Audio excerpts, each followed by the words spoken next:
नमस्कार, मैं जूली तिवारी हर समय आपके साथ न्यूज़ चैनल में आप सभी का स्वागत है। तो चलिए नजर डालते हैं आज के कुछ मुख्य समाचारों पर। महापालिका कर पावती बांटने वाली महिलाओं का आंदोलन सफल, 16 दिसंबर तक मिलेगा बकाया मानधन। उल्लासनगर महानगर पालिका के टैक्स विभाग में पिछले कई वर्षों से मालमत्ता कर पावती वितरण का काम करने वाली लगभग 200 बचत समूह की महिलाएं जून से अक्टूबर 2024 के मानधन के लिए भुगतान में विलंब होने से नाराज थी। भुगतान न मिलने पर महिलाओं ने संविधान दिवस के दिन महापालिका मुख्यालय के गेट पर आंदोलन करने की चेतावनी दी थी। समय पर भुगतान न होने के कारण महिलाएं संविधान दिवस पर पालिका गेट के सामने एकत्रित हुई और उन्होंने अपने हक के लिए जोरदार आंदोलन शुरू किया। महापालिका प्रशासन ने आंदोलन रोकने का आग्रह किया, लेकिन महिलाएं लेखी आश्वासन की मांग पर अड़िग रही।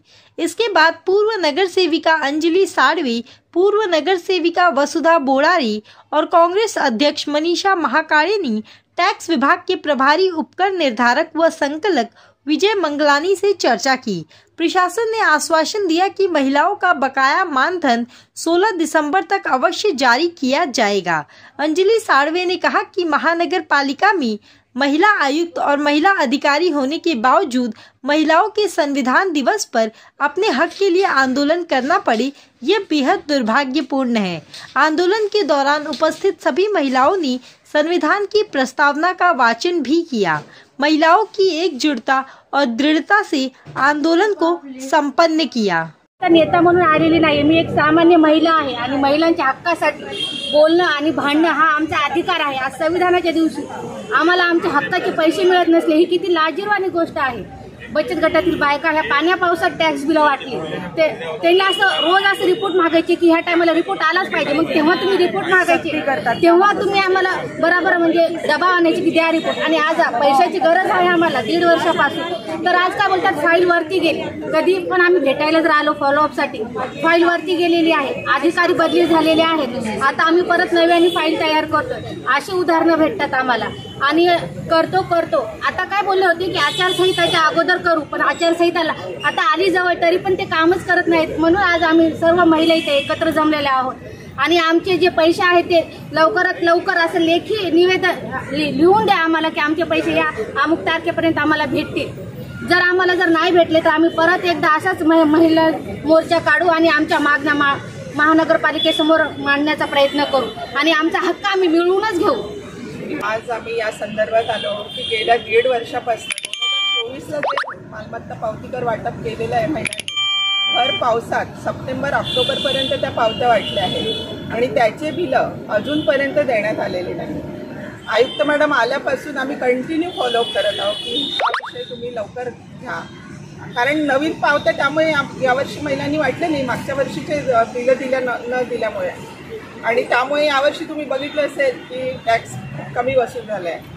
आम्ही वारंवार रिमाइंड करू, प्रत्येक फाईल इकडे गेली तिकडे गेली असंच चालू आहे किती दिवसापासून। त्यामुळे नाईलाजाने हा निर्णय घ्यावा लागला। डॉक्टर बाबासाहेब आंबेडकरांनी आपल्याला संविधानाद्वारे सर्व महिलांना जो हक्क दिलेला आहे, तर त्याच्यामध्ये महिलांनी जे काम केले त्याचाही मोबदला इथे मिळत नाही आहे। म्हणजे शहरी भागात असं काम चाललेलं आहे। तर त्यामुळे आज आम्ही संविधान दिनी हा निर्णय घेतला की आज आम्ही आपल्या महिलांना हक्काचे पैसे मिळवून असतो। तर त्या संदर्भात मग आम्ही मागणी केलं। आंदोलनाचं लेटर दिल्यानंतर आयुक्तांकडून लेटर आले की तुम्ही आंदोलन मागे घ्या, आम्ही लवकरात लवकर हे करून देतो। त्या संदर्भात आता टॅक्स डिपार्टमेंटची आमची मीटिंग झाली आणि त्यांनी आता आम्हाला 16 तारखेपर्यंत यांचं बिलाचं पेमेंट 24 लाखाचं पेमेंट आहे तर ते देण्याचं आश्वासन दिले। नाही झालं तर आम्ही परत हे करू। ठेकेदारांची करोडोची बिलं दिली जातात आणि हे फक्त 24 लाखाचं पेमेंट थांबवण्यामागचा उद्देश काय नक्की पालिकेचा, की महिला बचत गटांना सक्षम नाही करायचं त्यांना? काय बोलताय की प्रूफ नाही, लाडक्या बहिणीला लाचार करायचे, सगळे बहिणी पैसे लाडक्या बहिणीकडे वळवले आहेत। लाडक्या बहिणीला लाचार करते कशी लाडक्या बहिणी? एक्झॅक्टली ज्या महिला कामं करतात त्यांचे पैसे देत नाही आणि हक्काचे पैसे मिळत नाही त्यांना। आणि आता आपण आपल्या पालिकेमध्ये जास्तीत जास्त महिला अधिकारी असताना ही वेळ आमच्यावर यावी, खरंच महिलांना सबला नाही, महिलांना अबला करायचा प्रकार आहे। लाडक्या बहिणीच्या मदतीने सत्तेत येतात, परंतु लाडक्या बहिणीचंच हे शोषण करतायत असं वाटतं. वर्षभर स्ट्रगल करून दर 2 महिन्यांनी ऑफिसर इथे आलं की दर 2 महिन्यांनी ऑफिसर बदललेला असतो. तो सांगतो मी 10, हे सांगतात मी 10 दिवस झाले आलो. अरे ठीक आहे, तुम्ही 10 दिवस, पण आम्ही 1.5 वर्षाच्या अगोदर काम केलेलं आहे ना, सगळं रेडी आहे तुमच्याकडे, फक्त फाईल वर ठेवायची.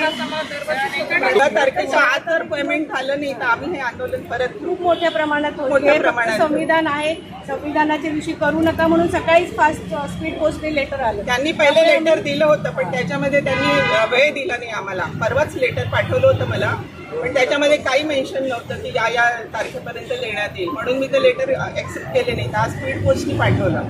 आम्हाला आता 12:30 वाजता लेटर मिळालं आणि मग म्हटलं ठीक आहे, चर्चा करून आपण हा प्रश्न सोडवूया. आयुक्त मॅडम, यामध्ये उदासीनता दिसतंय का?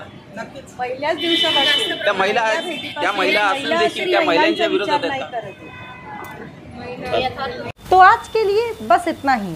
कल फिर मिलेंगे इसी समय इसी चैनल पर। तब तक के लिए मुझे दीजिए इजाजत। धन्यवाद।